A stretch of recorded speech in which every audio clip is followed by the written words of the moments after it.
Good evening everyone, this is Himanshi and I welcome you all on career lab. Hopefully आप सभी बढ़िया होंगे, मस्त होंगे, जबरदस्त होंगे। स्टार्ट करते हैं आज की क्लास। हम हेरिडिटी एंड एनवायरनमेंट पढ़ रहे थे कल, आपको याद होगा। इसी को कंप्लीट करेंगे, इससे रिलेटेड कुछ क्वेश्चंस करेंगे। एक क्वेश्चन आ जाता है यहाँ से तो इसको समझना ठीक से जरूरी है। लीजा थोड़ी सी तबियत बेटर है, बट थोड़ी सी ही बेटर है, बट चलता रहेगा काम। इतना कोशिश चल रही है डाइट वगैरह पे ध्यान दे करके एक क्लास एटलीस्ट आपकी हो पाए, ठीक है ना।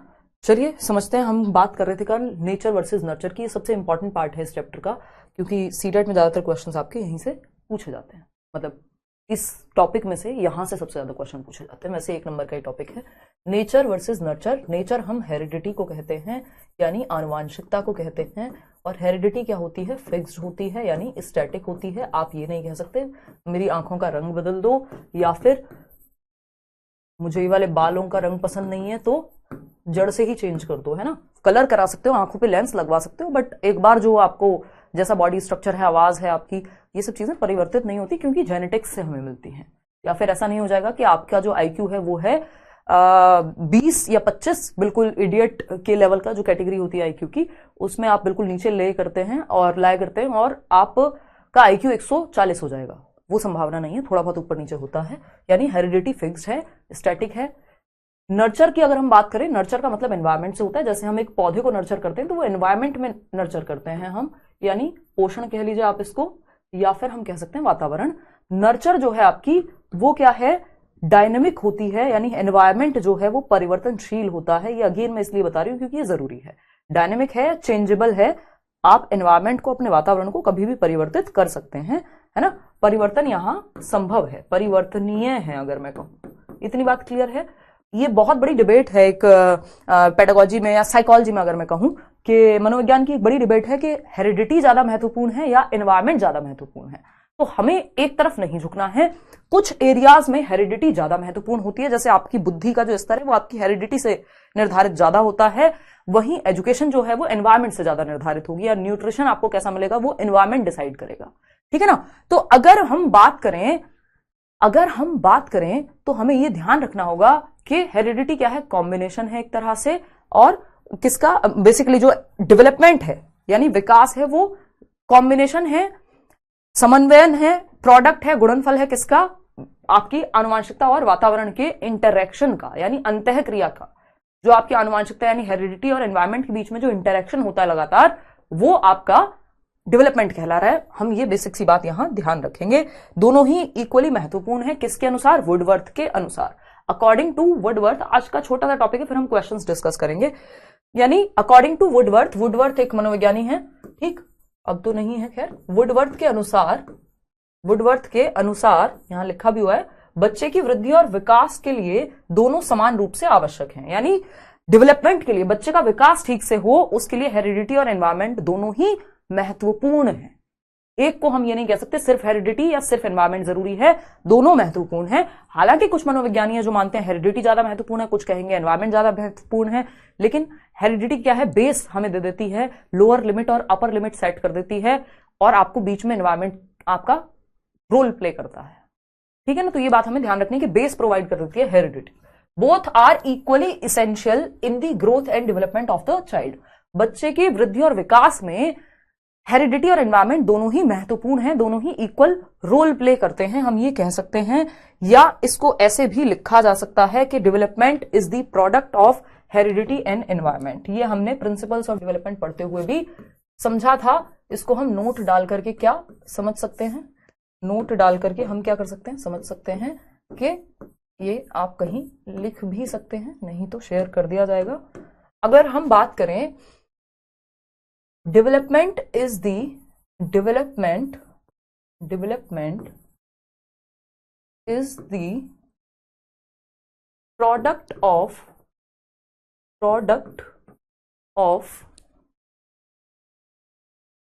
heredity and environment। बात सही है या नहीं? ठीक है। यानी विकास आनुवांशिकता एवं वातावरण के बीच अन्योन्य क्रिया है। या विकास क्या है? डेवलपमेंट बराबर, इसको ध्यान से समझिएगा, इसमें बहुत कंफ्यूजन होती है और एक नंबर आपका यहीं से कट जाएगा अगर आपने इसको ध्यान से नहीं समझा है तो, ठीक। तो development is the product of heredity and environment, यानी विकास, हिंदी में इसी बात को लिखेंगे, विकास आनुवांशिकता एवं आनुवांशिकता एवं वातावरण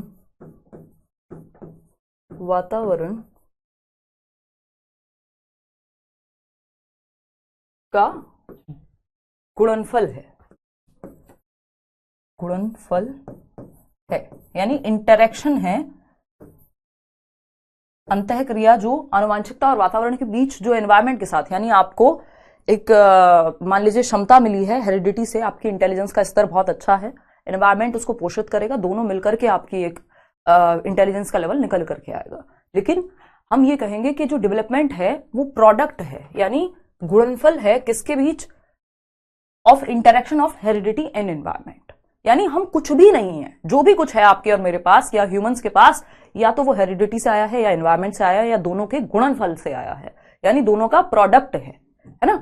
कि अगर हम बात करें, आपको तीसरी चीज मिलेगी ही नहीं, आप अपनी आवाज से लेके, दिमाग से लेके, अपनी आदतों से लेकर के, कुछ भी आप अपनी सोच से लेकर के, या तो हेरिडिटी से मिला है या एनवायरमेंट से मिला है, या दोनों मिलकर के एक नई चीज पैदा हुई है, दोनों के मिलने से, इंटरेक्शन से। तो हम इसको ऐसे भी लिख देते हैं, कि डेवलपमेंट बराबर हेरिडिटी इंटू एनवायरमेंट, डेवलपमेंट बराबर हेरिडिटी इंटू एनवायरमेंट। देखिए ये कोई फॉर्मूला नहीं है, बस ये समझने के लिए है ना, ये कोई गिवन फॉर्मूला नहीं है, ऐसी बात वुडवर्थ ने कही है, उससे हम ये आइडिया लगा रहे हैं कि दोनों इक्वली महत्वपूर्ण है और दोनों का प्रोडक्ट है जो डेवलपमेंट है ना। ये क्या नहीं है, ये एडिशन नहीं है ना। डेवलपमेंट बराबर हेरिडिटी प्लस एनवायरमेंट नहीं हो सकता, क्योंकि हम ये नहीं कह सकते कि 50% रोल एनवायरमेंट का है और 50% आपकी हेरिडिटी का है। इस बात को समझना यहां जरूरी है, ठीक है ना। अगर हम बात करते हैं यहां पे, तो हम ये भी नहीं कह सकते कि डेवलपमेंट बराबर हेरिडिटी माइनस एनवायरमेंट, ये भी कोई फॉर्मूला नहीं है कि डेवलपमेंट क्या है उसमें से एनवायरमेंट को हटा दो हेरिडिटी में से और डेवलपमेंट बन के आ जाएगा, है ना। हम ना ही ये कह सकते हैं कि डेवलपमेंट बराबर हेरिडिटी डिवाइडेड बाय एनवायरमेंट या वाइस वर्सा, है ना। इनमें से कोई भी बात हम नहीं कह पाएंगे, क्योंकि वो कहना सही नहीं होगा। हम प्रोडक्ट या गुणनफल कह रहे हैं, क्या कह रहे हैं हम यहां पे, इसको हम मल्टीप्लिकेशन कह रहे हैं, है ना, सिर्फ मल्टीप्लिकेशन है ये, यानी प्रोडक्ट है, गुणनफल है ये, या फिर प्रोडक्ट कह सकते हैं या गुणनफल कह सकते हैं, इसको हम गुणनफल, ठीक है जी। अगर हम देखें यहां पे, तो हम ये कहेंगे कि जो आपका डेवलपमेंट है वो गुणनफल है किसके बीच का, हेरिडिटी और एनवायरमेंट के बीच का। इसमें भी हम ये नहीं कह सकते 50% हेरिडिटी है और 50% एनवायरमेंट है, ऐसे तो भैया 250% बन जाएगा, है ना, ऐसे तो 250% बन जाएगा। किसी क्षेत्र में एनवायरमेंट ज्यादा हावी है, किसी में हेरिडिटी ज्यादा महत्वपूर्ण हो जाएगी, इसलिए हम क्या कहते हैं कि मल्टीप्लिकेशन है। हमें पता नहीं है कितना वैल्यू किस चीज में किसका है। कुछ एरियाज में, कुछ क्षेत्र में हेरिडिटी की महत्ता जो है वो बढ़ जाती है, इंपॉर्टेंस बढ़ जाती है, कुछ में जो है एनवायरमेंट की, ठीक है ना। तो अगर आपसे पूछा जाए कई तरीके से, आज मैं शाम को एक सेशन रखने वाली हूं डेवलपमेंट पे, उसमें मैं कई क्वेश्चन कराऊंगी जिससे आपको और क्लैरिटी मिलेगी ये कि जो हेरिडिटी और एनवायरमेंट है, थोड़े और नए क्वेश्चंस आज भी हम करेंगे, लेकिन और कुछ नए क्वेश्चंस मैंने उसमें डाले हैं, ठीक है ना। Thank you Anamika. बिल्कुल हम कॉन्सेप्चुअल वे में ही समझते हैं अनामिका, नहीं तो कोई फायदा नहीं है ना पढ़ने का। फिर तो इतना सब कुछ मैं यूट्यूब पे भी करा चुकी हूँ फ्री में, पुराने वीडियोस हैं, है ना, इतनी किताबें हैं, इतने टीचर्स हैं, आजकल क्या नहीं है इंटरनेट पे। लेकिन ये जो कॉन्सेप्ट है या एक्सपीरियंस है, ये जो तमीज से समझना है, यही तो फिर इसी बात का तो अंतर है। हाँ 2500, हाँ बिल्कुल बिल्कुल, मतलब वो मेरे कहने का मतलब ये था कि 100 से ऊपर चला जाएगा। मेरा इस बात पे ध्यान नहीं गया, अच्छा हुआ आपने करेक्ट कर दिया इस बात को कि भाई ये जो है 2500 हो जाएगा, ठीक है। मेरे कहने का मतलब ये था कि 100% नहीं बन सकता। अगर हम ऐसे सोच लेंगे 50% इसकी वैल्यू 50 इसकी, तो फिर 100% से तो ऊपर निकल जाएगी बात, और डेवलपमेंट 100 से ऊपर कहां से जाएगा। कोई भी चीज 100% में तो मापते हैं हम, ठीक है ना। तो यहां पे हम ये नहीं कह सकते कि हेरिडिटी प्लस एनवायरमेंट है, ये प्रोडक्ट है। क्या है, प्रोडक्ट है, ठीक। इसको आप ऐसे भी देख सकते हैं, ये सब काम नहीं करेगा, ओनली दिस विल वर्क कि डेवलपमेंट बराबर हेरिडिटी इनटू एनवायरमेंट, यानी विकास आनुवांशिकता एवं वातावरण के गुणनफल का उत्पाद है। ठीक है ना, क्लियर है पिंकी? तो इस बात को समझना यहां महत्वपूर्ण है।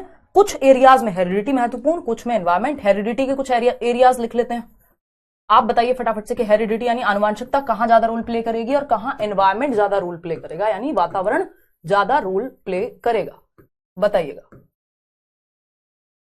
है ना, बिल्कुल समझ में आना चाहिए, बिल्कुल बताइए। हाँ, यूट्यूब में प्रैक्टिस में मजा आ रहा है और कॉन्सेप्ट में यहाँ पे करा ही रही हूँ आपको, बीच बीच में क्वेश्चंस भी करा रही हूँ, ऐसा नहीं है कि क्वेश्चन नहीं करा रही। 9 बजे है यूट्यूब पे क्लास, ठीक है ना। मॉक टेस्ट भी मिल जाएंगे जल्दी, डोंट वरी।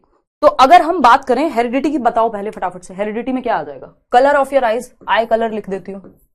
हेरिडिटी से निर्धारित होगा कि आपकी आंखों का रंग कैसा है, आपके जेनेटिक मेकअप से निर्धारित होगा। और क्या हो सकता है भाई? आपका बालों का रंग, हेयर टाइप, आपका बॉडी स्ट्रक्चर। भाई आपका बॉडी स्ट्रक्चर, कुछ लोगों के माँ बाप मोटे होते हैं, वो भी वैसे ही होते हैं, ठीक है ना, बॉडी स्ट्रक्चर। और क्या होगा? इवन आपका एपेटाइट बहुत हद तक। हाँ, आपका इंटेलिजेंस काफी प्रभावित होता है, यानी बुद्धि जो है वो आपकी हेरिडिटी से ज्यादा प्रभावित होती है, इंटेलिजेंस, ठीक है ना। आपकी हाइट, है ना, ये भी हाइट, बॉडी स्ट्रक्चर, ये सब हेरिडिटी इसमें ज्यादा रोल प्ले करती है। मैं ये कह सकती हूँ वॉइस भी, इवन फॉर दैट मैटर, कि आपकी जो आवाज है वो भी हेरिडिटी से ही तय होती है, अगर हम देखें तो, ठीक है ना। नहीं, इंटरनल फैक्टर में हेरिडिटी कहना शायद पूरी तरह से सही नहीं होगा। इंटरनल फैक्टर हम लर्निंग में देखते हैं, पहली बात तो डेवलपमेंट में बहुत ज्यादा हम पंगे नहीं लेते हैं, तो वो बच्चे से संबंधित, तो हेरिडिटी भी उसमें आ जाएगा और जो उसके पर्सनल हैबिट्स हैं वो सब भी आ जाएगा।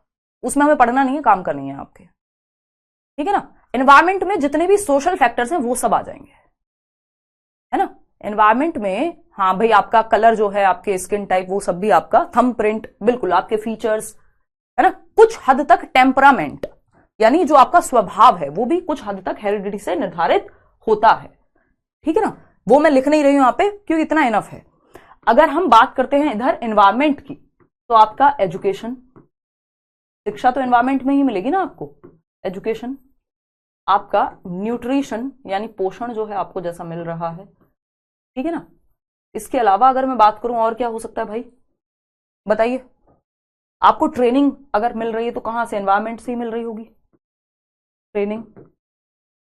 इवन जो बायोलॉजिकल मेच्योरिटी है, यहां पे भी आप लिख सकते हो बायोलॉजिकल मेच्योरिटी। वैसे मेच्योरिटी जो है बायोलॉजिकल ही होती है, बट अगर कोई लिख दे तो आपको वहां पे इजी हो जाएगा समझने के लिए, कि यानी जैविक परिपक्वता, कि आपका शरीर एज के साथ कब आपको जो है ये इवन आपने देखा होगा जो मेंस्ट्रुएशन साइकिल होती है, या फर्टिलिटी भी, आई थिंक, उस पर मैं श्योर नहीं हूं, ब्लड ग्रुप आपका एग्जैक्टली, तो वो सब, या मेंस्ट्रुएशन साइकिल है वो भी मदर से जो है प्रभावित होती है कुछ हद तक, और भी इस तरह के मेल्स में भी ये सब चीजें आएंगी। लैंग्वेज काफी हद तक जो है आपकी एनवायरमेंट से, क्या कैसा एनवायरमेंट आपको मिला है ना, या और सोशल कोई और चीज है, सोशल आपकी हैबिट्स हैं मान लीजिए, फॉर दैट मैटर, है ना, ये सब जो है आपके एनवायरमेंट से ज्यादा। हाँ, मॉरलिटी जो है एनवायरमेंट का हिस्सा, सही और गलत नैतिकता की अगर हम बात कर रहे हैं यहाँ पे, है ना। क्लाइमेट कह लीजिए, क्लाइमेट कह लीजिए, एनवायरमेंट का हिस्सा है क्लाइमेट, बिल्कुल, है ना। चलिए, तो इसी तरह से और भी चीजें हो सकती हैं जो ज्यादा प्रभावित एनवायरमेंट से होंगी, कुछ चीजें होंगी जो हेरिडिटी से डिसाइड हो जाएंगी, लेकिन इन दोनों के प्रोडक्ट से। अगर मान लीजिए आपकी हेरिडिटी ने आपको बिल्कुल बेसिक इंटेलिजेंस भी नहीं दी, तो एजुकेशन क्या आपको साइंटिस्ट बना देगी? नहीं बना पाएगी। इसलिए दोनों का प्रोडक्ट जरूरी है, ठीक है ना। डिसऑर्डर्स भी हो सकते हैं भाई हेरिडिटी से, बिल्कुल। तो ये बेसिक सी बात है जो आपको समझ में आनी चाहिए। आगे बढ़ते हैं।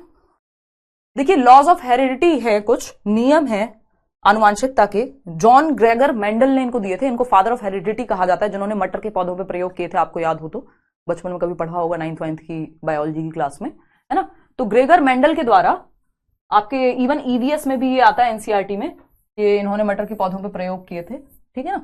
तो इन्होंने कुछ लॉज दिए हैं। लॉ ऑफ डोमिनेंस है कि कोई एक ट्रेट ज्यादा डोमिनेंट होता है आपकी हेरिडिटी में, यानी मान लीजिए आपके फादर का जो रंग था वो सांवला था और आपकी माताजी का रंग जो है वो थोड़ा सा फेयर कलर है।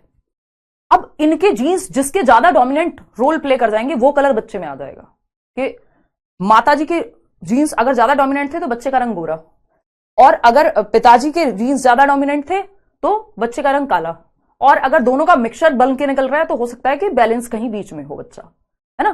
तो डोमिनेंस का मतलब ये होता है कि कौन सा एक जीन आपका ज्यादा डोमिनेंट है। जैसे माताजी अगर बहुत छोटी हैं या पिताजी बहुत छोटे हैं और माताजी की हाइट ज्यादा है, तो फिर भी बच्चे की हाइट ज्यादा हो सकती है। इसका मतलब किसी एक के जेनेटिक फैक्टर्स जो है ज्यादा रोल प्ले कर गए, वो जीन्स जो है एक के ज्यादा डोमिनेंट है।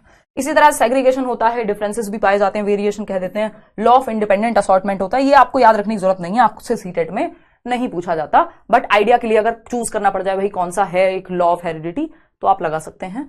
अब हम कुछ क्वेश्चंस प्रैक्टिस कर लेते हैं फटाफट से। अब हम कुछ क्वेश्चंस प्रैक्टिस करते हैं, देखिएगा और जवाब दीजिएगा। देखिए फटाफट से पढ़िए और जवाब दीजिए। 22 pairs of chromosomes, 22 pairs of chromosomes यानी 22 जोड़े जो हैं क्रोमोसोम के, chromosomes are the same in male and female, they are known as, यानी नर और मादा में 22 जोड़े गुणसूत्र के समान होते हैं, उन्हें क्या कहते हैं? ऑटोजोम कहते हैं हम, XX क्रोमोसोम कहते हैं, YY कहते हैं, आइडेंटिकल जीन्स कहते हैं। क्या कहते हैं बताइए, फटाफट से बताइए। PDF भी मिल जाएगी यार, एक आध दिन में दे देंगे। फटाफट से बताइए क्या कहेंगे। कल ही बताया था ये तो कि जो 23 जोड़े होते हैं, टोटल जो पेयर्स हैं एक ह्यूमन बीइंग में, मुझ में, आप में कितने होंगे? एक जाइगोट में 23 पेयर होते हैं, 23 जोड़े होते हैं। ये कैसे? एक फादर से एक मदर से तो मिलकर के पेयर बना, तो ऐसे ही पेयर मिलके कितने? 23 पेयर, 23 जोड़े बने, और टोटल जो क्रोमोसोम की संख्या है वो 46 है, एक जाइगोट के अंदर, एक युग्मनज के अंदर। ठीक, अब इसमें से भी 22 जो क्रोमोसोम है वो बिल्कुल सेम होंगे, यानी अगर XX है तो XX होगा, YY है तो YY होगा, YY तो पॉसिबल ही नहीं है, XY है तो XY होगा, क्योंकि YY इसलिए पॉसिबल नहीं है, मदर से हमेशा X जाएगा और फादर से X या Y में से कोई एक जाएगा। ठीक है ना, तो ऑटोजोम्स कहते हैं इसको। और 23वां जो पेयर है उसको सेक्स क्रोमोसोम कहते हैं, क्योंकि बच्चे का जो जेंडर है, सेक्स है, वो इसी 23वें क्रोमोसोम से निर्धारित होगा। अगर फादर से Y क्रोमोसोम आया तो बच्चे का जो है XY बनेगा, और XY बनेगा तो बच्चा बॉय चाइल्ड होगा, बेबी बॉय होगा। और अगर X ही आया फादर से भी, मदर से हमेशा X ही आएगा, तो XX क्रोमोसोम है तो बेबी गर्ल का जन्म होगा। ठीक है ना, तो सेक्स क्रोमोसोम जो है वो 23rd पेयर है जो डिसाइड करता है कि सेक्स क्या होगा बच्चे का। बाकी के 22 क्रोमोसोम के जो जोड़े हैं, 22 पेयर्स आर ऑल सेम, इसलिए उनको ऑटोजोम कहते हैं। ऑटो मतलब सेम, ऑटो पायलट याद होगा आपको, मतलब ऑटोमेटिकली वो सेम है, इसलिए ऑटोजोम कह रहे हैं। आगे बढ़ेंगे क्वेश्चन नंबर 2 पर। Development is the product of, विकास किसका उत्पाद है? सिर्फ हेरिडिटी का, यानी केवल आनुवांशिकता का। बी ऑप्शन है एनवायरमेंट का सिर्फ। थर्ड ऑप्शन है हेरिडिटी एंड एनवायरमेंट, यानी आनुवांशिकता और वातावरण दोनों का। या फिर एजुकेशनल अपॉर्चुनिटीज का, यानी जो हमें एजुकेशनल अपॉर्चुनिटीज मिली है। बताइए शिवानी, सिर्फ हेरिडिटी? ए बता रहे हो राशिदा? नहीं, ऐसी बात नहीं करते, पाप लगेगा आपको अगर लगता होगा दुनिया में ऐसा कुछ है तो, है ना। ऐसी बात नहीं करते। अभी इतनी कहानी बताई आपको, है ना, इतनी रामायण सुनाई और आपने पूछ लिया बाद में कि सीता जी कौन थी, तो ऐसे नहीं चलेगा, है ना। तो हेरिडिटी अलोन तो पॉसिबल ही नहीं है। सिर्फ एनवायरमेंट का प्रोडक्ट है डेवलपमेंट, विकास दोनों के गुणनफल का प्रोडक्ट है। अभी बताया था ना, हेरिडिटी एंड एनवायरमेंट का प्रोडक्ट है, यानी आनुवांशिकता और वातावरण का प्रोडक्ट है, आनुवांशिकता और पर्यावरण का प्रोडक्ट है। ठीक है बात। कोई दिक्कत, परेशानी, दर्द, समस्या यहां तक हो तो आप बता सकते हैं, नहीं हो तो भी आप बता सकते हैं। सिर्फ एजुकेशनल अपॉर्चुनिटीज तो अपने आप एनवायरमेंट का हिस्सा हो जाएंगी, है ना, तो हेरिडिटी एंड एनवायरमेंट में सब कुछ आ जाएगा। C option is the right answer. देखिए हेरिडिटी की जगह कई बार यहां बायोलॉजी, मैच्योरिटी ऐसा कुछ भी लिख सकता है, और एनवायरमेंट की जगह एजुकेशनल अपॉर्चुनिटी भी लिख सकता है। अगर ये डायरेक्ट ना मिले ऑप्शन तो ढूंढ लेना कि कौन सा हेरिडिटी का पार्ट है और कौन सा एनवायरमेंट का, और दोनों को मिलाकर के जवाब दे देना। ठीक है ना, क्योंकि आंसर जो है ऑप्शंस पे डिपेंड करता है बहुत बार। Humans have dash pairs of chromosomes, यानी मनुष्यों में कितने जोड़े होते हैं गुणसूत्रों के, ये पूछा है हमसे सिंपल सा सवाल। बताइएगा, जवाब दीजिए फटाफट से। कितने जोड़े होंगे गुणसूत्रों के, ये पूछा है हमसे।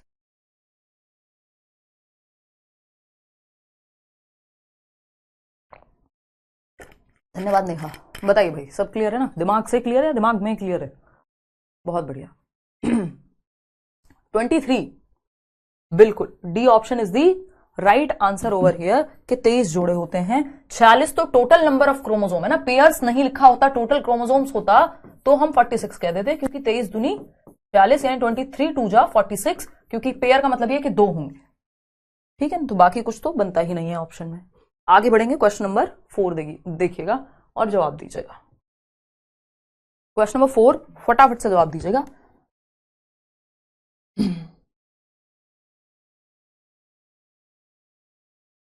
आपकी क्लास का समय हो सकता है कल से थोड़ा सा और इंक्रीज हो जाए, मतलब अब हम डेली एक टॉपिक कंप्लीट करते हुए चलेंगे ताकि टाइमली हम चीजें कर पाए।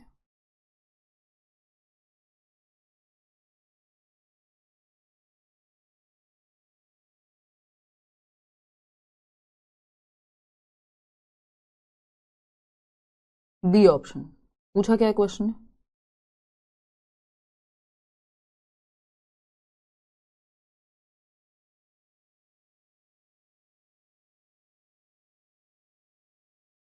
देखिएगा, अगर हम बात करते हैं यहां एक चीज देखते हैं।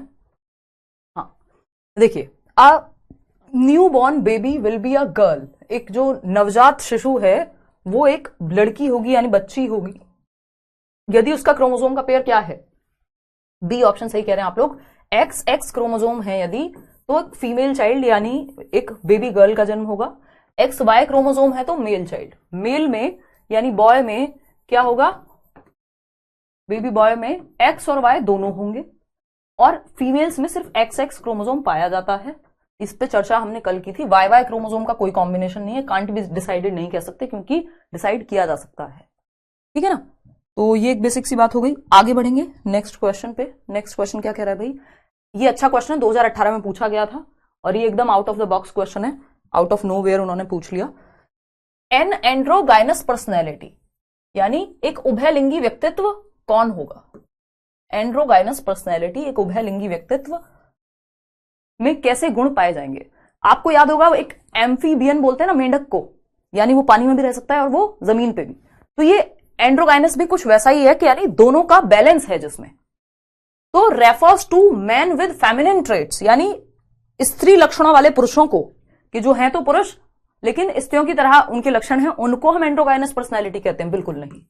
Has a balance of what are generally considered masculine and feminine traits यानी कि एक उभयलिंगी व्यक्तित्व में, एक एंड्रोगाइनस पर्सनैलिटी में आमतौर पर जो हम समाज में मान रहे हैं कि ये फेमिनिन ट्रेट्स हैं और ये मस्कुलिन ट्रेट्स हैं, यानी मस्कुलिन ट्रेट्स किसको कह रहे हैं हम? करेज को, स्ट्रेंथ को, लॉजिक को। वहीं हम फेमिनिन ट्रेट्स किसको कह रहे हैं? केयर को, है ना। कि भाई माँ जो है, हम देखते हैं, हम जीवन भर से सारी मूवीज में सब में यही देखते आ रहे हैं कि भाई बिल्कुल त्याग का पुतला है माँ, है ना, अपना कोई अस्तित्व ही नहीं है, बस बच्चों की केयर में अपना जीवन जो है बिल्कुल लगा करके रखा हुआ है ना। तो अगर हम देखें तो ये समाज ने बनाए हुए हैं लक्षण कि भाई ये मस्कुलिन ट्रेट्स हैं, ये फेमिनिन ट्रेट्स हैं। ये पुरुष जो हैं वो वजन उठाएंगे, वो लड़ने जाएंगे, वो ये सारे काम करेंगे। क्या महिलाएं नहीं कर रही हैं? महिलाओं में भी पाए जा सकते हैं वो लक्षण। तो यानी हम वो पर्सनैलिटी बेटर है जिसमें मस्कुलिन और फेमिनिन ट्रेट्स का बैलेंस है, जिसको हम एंड्रोगाइनस कह रहे हैं। यानी अगर मैं फीमेल हूं तो मेरे अंदर करेज भी हो सकता है, मेरे अंदर स्ट्रेंथ भी हो सकती है, मेरे अंदर केयर भी हो सकती है, मेरे अंदर कंसर्न भी हो सकता है, मेरे अंदर एक वल्नरेबिलिटी भी हो सकती है ना। तो ये दोनों का बैलेंस हो गया। अगर मैं अपनी भी बात करूं तो भाई मैं बाइक भी चला लेती हूं, मैं स्पोर्ट्स भी खेल लेती हूं, सारे दुनिया जहान के काम मैं खुद ही कर लेती हूं, तो और ऐसा तो नहीं है कि मेरे अंदर इमोशंस नहीं होंगे। तो ये क्या हुआ, एक बैलेंस हो गया। या थोड़ा सा कई बार दुनिया में आपको कई बार क्या होता है कि मस्कुलिन ट्रेट्स का इस्तेमाल ज्यादा हो जाता है। ऐसे ही अगर कोई मेल है, आपके पिताजी ऐसा थोड़ी खाना नहीं बना सकते हैं, तो वो वाले कंसर्न मतलब वो वाले ट्रेट्स भी अगर उनमें है, केयरिंग है, ऐसे मिलते हैं ना लोग आपको। कुछ पुरुष आपको कुछ ही मिलेंगे लेकिन मिल जाएंगे ऐसे भी जो ज्यादा इमोशनल है, जो रो देते हैं जरा सी बात पे, है ना। तो दोनों ही चीजें, या अगर हम कर्णम मल्लेश्वरी की बात कर रहे हैं तो वो वजन उठा रही हैं, फीमेल्स जो हैं वो पायलट भी हैं आज की डेट में, कहां किस क्षेत्र में नहीं है महिलाएं। तो दोनों का बैलेंस जिस पर्सनैलिटी में है, दोनों ट्रेट्स का, फेमिनिन और मस्कुलिन जो हमारा समाज कहता है, वो क्या है, एंड्रोगाइनस पर्सनैलिटी कहलाती है ना। जबकि हम क्या ठप्पा लगा देते हैं, अरे भाई ये लड़कों की तरह रहती है, या ये लड़का अगर थोड़ा सा सॉफ्ट है बोलने में, है ना, ज्यादा चिल्ला के बात नहीं करता है या जल्दी इमोशनल हो जाता है, तो ये तो लड़कियों की तरह है। वो स्टीरियोटाइप है। वो क्या है, स्टीरियोटाइप है। बैलेंस ऑफ बोथ चाहिए हमको, ठीक है ना। Tends to be assertive and arrogant यानी दृढ़ और अहंकारी हो। तो ये हमने समाज में मस्कुलिन ट्रेट्स बता दिए हैं कि पिताजी को तो तुरंत गुस्सा आ जाएगा। एडियर्स टू स्टीरियोटिपिकल जेंडर रोल्स, कि जो भी सोसाइटी में स्टीरियोटिपिकल रोल्स चल रहे हैं वो नहीं, इसको स्टीरियोटाइप नहीं बोलेंगे। ये बहुत ही प्यारी बात है कि दोनों का बैलेंस है। स्टीरियोटाइप वो है जैसे हमने कह दिया कि मैन विद फेमिनिन ट्रेट्स, कि वो लड़के जिनको लंबे बाल रखना पसंद है, थोड़े सॉफ्ट मेकअप पसंद है, तो हम उनको कह रहे हैं कि भैया तुम तो लड़कियों की तरह रहते हो, है ना। हाँ भाई कुकिंग बेसिक तो आती ही है, अगर जरूरत पड़े तो बिल्कुल जो है ठीक से पेट भर सकता है, लेकिन मैं करती नहीं हूँ कभी, है ना, बहुत रेयर कभी ऐसा कुछ होता है। वो मेरा मतलब इंटरेस्ट एरिया नहीं है, हॉबी नहीं है, या कह लो उतना सुकून नहीं है। वो मुझे वैसा लगता है कि जब इंसान फ्री हो जिंदगी में, थोड़ा सा अच्छा लगे, तब आराम से सुकून से खाना बनाए। ड्यूटी की तरह खाना बनाना हमने महिलाओं पे थोप दिया है अगर देखा जाए। चलिए खैर आगे बढ़े। क्वेश्चन नंबर 6 देखिएगा। क्वेश्चन नंबर 6, असर्शन यानी कथन, रीजन यानी तर्क। Delay in achievement of developmental milestone by children can be directly attributed to heredity, यानी बच्चों के विकासात्मक प्रतिमान की उपलब्धि में देरी के लिए सीधे आनुवंशिकता को जिम्मेदार ठहराया जा सकता है। यानी अगर डेवलपमेंटल डिले हो रहा है, यानी milestone, achievement of developmental milestone by children, हमने इस पे बात की थी। डी इसलिए नहीं हो सकता क्योंकि वहां पे जो बात हुई थी ना, अभी मैं आऊंगी उस क्वेश्चन पे वापस, अभी हम वापस आएंगे उस क्वेश्चन पे, ठीक है ना। इससे पहले हम थोड़ा सा डेवलपमेंटल डिले पे बात कर लेते हैं 1 मिनट में, क्योंकि ये क्वेश्चन 2-3 बार आ चुका है जब से पेपर ऑनलाइन हुआ है, ठीक है ना। अगर हम नोट करके कुछ लिखना चाहें तो हम कहेंगे सोशल एक्सपेक्टेशंस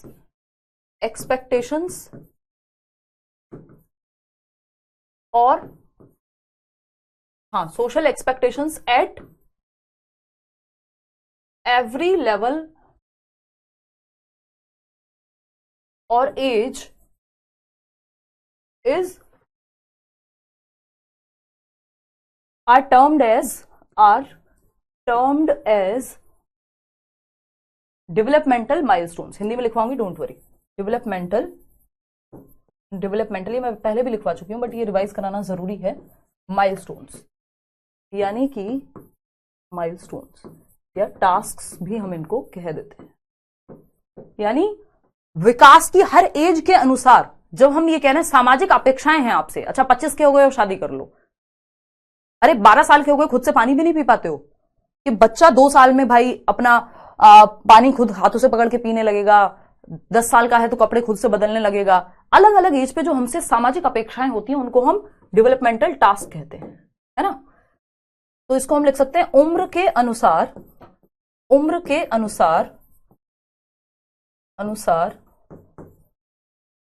आने वाली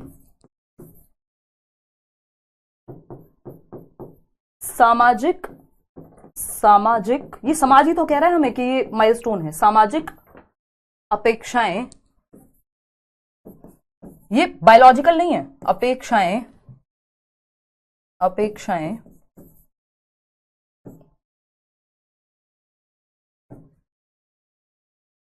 विकासात्मक प्रकार्य कहलाती हैं।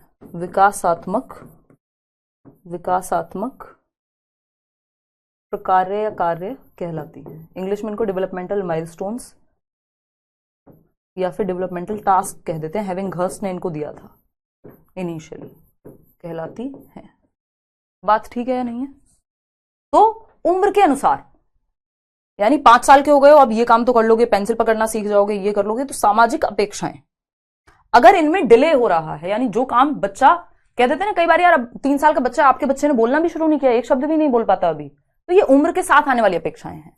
तो अगर हम उम्र के साथ कोई काम करने से पीछे रह जा रहे हैं, कोई बच्चा है जो 4 साल में बोलना सीख रहा है, या आप मान लीजिए 60 की उम्र में कोई शादी कर रहा है, तो हम कहेंगे भैया ये तो डिले चल रहा है इसके डेवलपमेंटल माइलस्टोन में, यानी ये काम, ये माइलस्टोन जो है वो अचीव हो जाना चाहिए था, अब तक ये टास्क बच्चे को आना चाहिए था बट आया नहीं है, इसका मतलब पीछे रह गया है वो, यानी डेवलपमेंटल माइलस्टोन्स में डिले देखने को मिला है, ठीक है ना। तो social expectations at every level और age are termed as developmental milestones और टास्क, यानी उम्र के अनुसार आने वाली सामाजिक अपेक्षाएं विकासात्मक प्रकार्य कहलाती हैं, है ना। इसमें कुछ बायोलॉजिकल रूल्स हो सकते हैं, लेकिन ये सोशल एक्सपेक्टेशंस हैं जिन पे हमने नाम दिया है। तो अब एक बार ये क्वेश्चन पढ़ना, अब अच्छे से समझ में आएगा कि delay in achievement of developmental milestone by children can be directly attributed to heredity, यानी बच्चों के विकासात्मक प्रतिमान की उपलब्धि में देरी के लिए सीधे आनुवंशिकता को जिम्मेदार ठहराया जा सकता है। यानी बच्चे ने चलना शुरू नहीं किया, इसका मतलब आनुवंशिकता की कमी है। हो सकता है आपने उसको एनवायरमेंट में खाना ना दिया हो सकता है आपने उसको प्रैक्टिस ही ना कराई हो बोलने की, कभी उसे मौका ही ना दिया हो, चलना सिखाया ही ना हो, खाना खाना ही ना सिखाया हो, तो वो उसमें आपको क्या है, हाँ नौकरी नहीं लगी अभी तक तो लग जानी चाहिए थी आकांक्षा, बिल्कुल इस तरह की बातें भी समाज में होती हैं, ठीक है ना। तो अगर हम बात करें यहां पे तो ये कहना सही होगा, नहीं हमें तो गलत लग रहा है। इसका रीजन क्या दिया है, environmental factors do not play any role in development, यानी पर्यावरणीय कारकों की कोई भूमिका ही नहीं होती। और हमको पता है डेवलपमेंटल माइलस्टोन्स में सिर्फ हेरिडिटी का रोल नहीं, एनवायरमेंट का ज्यादा है। तो ये दोनों ही बातें गलत हो गई, both A and R are false. D option जिसपे सी लिखा हुआ है यहां, है ना, डी ऑप्शन। चलिए आगे बढ़ते हैं नेक्स्ट क्वेश्चन पे। क्वेश्चन इतने ही हैं आपके आज। तो ये एक बात हुई, 9 बजे हमारी क्लास हम रखेंगे, जो प्रैक्टिस क्लास है लेट्स लर्न पे यूट्यूब पे 9 PM आप लोग ज्वाइन कर सकते हैं। ये तो सभी के लिए फ्री होती है। ये चैप्टर आपका और अच्छे से रिवाइज हो जाएगा। कल हम करेंगे सोशलाइजेशन, और परसों हम जेंडर करेंगे, फिर हम चाइल्ड सेंटर्ड एजुकेशन करेंगे। इन तीनों में से इन तीनों को पहले निपटाएंगे, और फिर उसके बाद आपका पियाजे, कोहलबर्ग और वाइगॉस्की हम कमिंग वीक में मंडे ट्यूसडे में कर रहे होंगे। तो आपका मुझे लगता है कि 50%, मोर देन 50% सिलेबस आपका खत्म हो जाएगा कमिंग वीक में। तो उसके बाद बहुत हल्के हल्के टॉपिक रह जाएंगे। हाँ रीजा, ठीक है भाई, ठीक है ना, बहुत बढ़िया। उन्होंने सिंपल पूछा था कि जो डेवलपमेंटल माइलस्टोन्स में यदि देरी हो रही है, कोई बच्चा एज के साथ चीजें अचीव नहीं कर पा रहा है, इसके लिए सिर्फ हेरिडिटी जिम्मेदार है। सिर्फ हेरिडिटी क्यों जिम्मेदार है भाई? आपने एनवायरमेंट में बच्चों को मौका ही ना दिया हो, उसको एक्टिविटी करने का सिखाया ही ना हो उसे कुछ, या फिर उसको न्यूट्रिशन ही ना मिला हो कि उसकी टांगों में वो जान आ गई हो कि वो चलना शुरू कर दे। माल न्यूट्रिशन तो नहीं है। तो एनवायरमेंट का भी रोल है और हेरिडिटी का भी रोल है हर चीज में। तो ऐसा नहीं, डेवलपमेंटल माइलस्टोन्स वैसे भी सोशल एक्सपेक्टेशन ज्यादा है उसमें, ठीक है ना। तो इसलिए दोनों बातें गलत थी। उन्होंने कहा कि डेवलपमेंट में एनवायरमेंट का रोल होता ही नहीं है, तो वो बात तो अपने आप में ही गलत थी, ठीक है ना। आज जल्दी खत्म हो गई क्लास। हाँ बस हमें इतना ही करना था, मुझे लगा था कल थोड़ा ज्यादा थकान हो गई थी, और नया एक टॉपिक शुरू करेंगे, वो कल से करेंगे। हाँ PDF भाई दे देंगे, अब जल्दी दे देंगे, ठीक है जी। मॉक टेस्ट का भी जल्दी मैं कराती हूँ। लॉ ऑफ हेरिडिटी में कुछ नहीं समझना, बस वो लिस्ट के लिए था कि आपको पता हो। अभी ZPD तो जब हम वाइगॉस्की करेंगे नेक्स्ट कमिंग वीक में, तब आपका वो ZPD क्लियर हो जाएगा। Do not worry at all, ठीक है जी। आज के लिए हम इतना ही रख रहे हैं, छोटी सी क्लास थी। आपका कोई भी डाउट हो तो आप पूछ सकते हैं, क्योंकि आज हमारे पास थोड़ा समय है। अगर नहीं कोई वर्थ डाउट होगा तो फिर आपका छुट्टी करेंगे। ये आपको PNG मिल जाएंगे, डोंट वरी, देखिएगा। तबियत अभी बेटर है यार, थोड़ी ऊपर नीचे चलता रहता है, और सर्दी बिल्कुल लगती है यार मुझे। लेकिन इस रूम में सच में इतनी गर्मी है, अगर आप आएंगे तो। मतलब ये स्टूडियो वाला रूम है, तो इसमें पूरा, तो एक तो चारों तरफ फोम लगी हुई है, ऊपर से इतनी सारी लाइट्स हैं, कितनी 8 ट्यूबलाइट्स ऊपर हैं, 3 नीचे हैं, तो 12 बड़ी बड़ी अच्छी खासी लाइट्स अगर लगी हुई हैं तो फिर गर्मी इतनी हो जाती है। रूम बंद है बिल्कुल, AC ऑन नहीं है, नहीं तो AC चलाना भी पड़ जाता है कई बार मोटे कपड़े पहन करके। तो वो एक बात है। मेरा नाम ले लीजिए, बुशरा कह रही हैं, बहुत बढ़िया बुशरा। हमारी एक क्लासमेट भी थी टीचिंग ट्रेनिंग में, उनका भी नाम बुशरा था, बहुत बढ़िया। कोई बात नहीं, टॉपिक क्लियर करते हैं। हाँ हाँ, तो करा देंगे टॉपिक वाइज भी, डोंट वरी। हाँ बहुत कम नंबर आ रहे हैं टेस्ट में। देखो वो मॉक टेस्ट में जनरली कंपैरेटिवली कम आते हैं, समय लगेगा थोड़ा सा भी। टॉपिक तो कंप्लीट करो, है ना, उसको लेकर, नंबर को लेकर टेंशन मत लो। ये देखो कि गलती हो रही है तो कहाँ हो रही है, ठीक है ना। बुशरा क्या पूछ रहे हो भाई? हाँ बहुत बढ़िया, दिल्ली में ही है जी स्टूडियो, ओके। अब छुट्टी करेंगे, आज इतना ही रखेंगे। बाकी सब्जेक्ट की पेडागॉजी यहाँ कराई जाएगी बैच में, अदर टीचर्स कराएंगे, डोंट वरी। देखो जिसको 6th क्वेश्चन समझने में दिक्कत हो रही है, मैं उसको बता देती हूँ एक बार, देखिएगा। इसमें सिंपली पूछा है delay in achievement of developmental milestones, यानी एज के साथ जो टास्क आपको अचीव कर लेने चाहिए उसमें डिले हो गया है, देरी हो रही है। इसका रीजन क्या है? Can be directly attributed to heredity, यानी इसका रीजन डायरेक्टली हम कह सकते हैं कि हेरिडिटी की दिक्कत है। भाई एनवायरमेंट की भी तो दिक्कत हो सकती है, सिर्फ हेरिडिटी की दिक्कत क्यों है? ओनली हेरिडिटी नहीं, हेरिडिटी भी हो सकती है, लेकिन ये बात तो गलत है, फॉल्स हो गई ये बात। सिर्फ हेरिडिटी का थोड़ी ना रोल होगा। इसका रीजन क्या दिया है कि environmental factors do not play any role in development, यानी पर्यावरणीय कारकों का कोई रोल ही नहीं, कोई भूमिका ही नहीं है विकास में। तो ऐसा तो कहना बिल्कुल गलत होगा। क्यों नहीं है भाई भूमिका? पर्यावरण रोल, जो पर्यावरणीय कारक हैं, जैसे आपका न्यूट्रिशन है, खाना पीना, आपकी ट्रेनिंग है, आपकी एजुकेशन है, ये सब एनवायरमेंटल फैक्टर्स हैं। कैसे एनवायरमेंट में आप रह रहे हैं, पढ़ने का मौका मिल रहा है नहीं मिल रहा है ना, अच्छे स्कूल में जा पा रहे हैं नहीं जा पा रहे हैं, खेलने कूदने का मौका मिल रहा है नहीं मिल रहा है, इन सब बातों से आपका डेवलपमेंट प्रभावित होगा। कहीं आप बहुत ज्यादा प्रदूषण में तो नहीं रह रहे हैं, कहीं आपने सुना होगा जो चूड़ी की फैक्ट्री में लोग काम करते हैं या इस तरह की भट्टियों में लोग काम करते हैं, उनको सांस की दिक्कत, जल्दी डेथ होने की दिक्कत, ये सारी चीजें हो जाती हैं। क्यों? क्योंकि एनवायरमेंट रोल प्ले करेगा भाई, है ना। तो डी ऑप्शन ही तो सही है कि both A and RR false, दोनों ही बातें गलत हैं। इसमें क्या गलती थी, मतलब इसमें दिक्कत कहां थी? ये तो दोनों ही गलत है, ठीक है ना, कोई दिक्कत वाली बात नहीं है। हाँ दे सकते हो भाई, बीएड या मतलब टीचिंग ट्रेनिंग में हो तो आप दे सकते हो सीटेट। पटना की तरफ आएंगे भाई घूमने, बिल्कुल। नया टॉपिक कल करेंगे यार, थोड़ा सा मुझे भी रेस्ट मिल जाएगा, बहुत ज्यादा जो है अभी होंगे ना फरक, सिर्फ प्रैक्टिस से 30 में से 30 लाने के चक्कर में हूं। अभी टॉपिक तो खत्म होने दो, तब ना हो तब कहना मुझे आप। Thank you Azizul. कई बार हम खुद से ज्यादा एक्सपेक्ट करते हैं, अभी थोड़ा कंप्लीट होने दो, इतनी जल्दी में क्यों हो, ठीक है ना। अभी बेटर है कोमल तबियत, मतलब थोड़ी सी बेटर है, 19-21 चल रही है। 9 PM पे यूट्यूब होगा भाई आज, बिल्कुल नहीं, अभी शादी नहीं हुई है भाई राजू, और पता नहीं है। ये जो सोशल एक्सपेक्टेशंस की बात हुई है, हैविंग घस्ट ने डेवलपमेंटल टास्क दिए थे, हैविंग घस्ट नाम के व्यक्ति हैं, है ना। कल तो हुई थी यूट्यूब पे, 2 क्लास ली थी बल्कि मैंने, हिंदी पेडागोजी ली थी मैंने कल, और उससे पहले एक और क्लास ली थी आपकी जो यूपी में एक नया शिक्षा आयोग बना है उसके बारे में, और आपकी यहाँ भी 6 बजे वाली भी क्लास हुई थी, तो अब तो क्लास में डेली ले रही हूँ। हाँ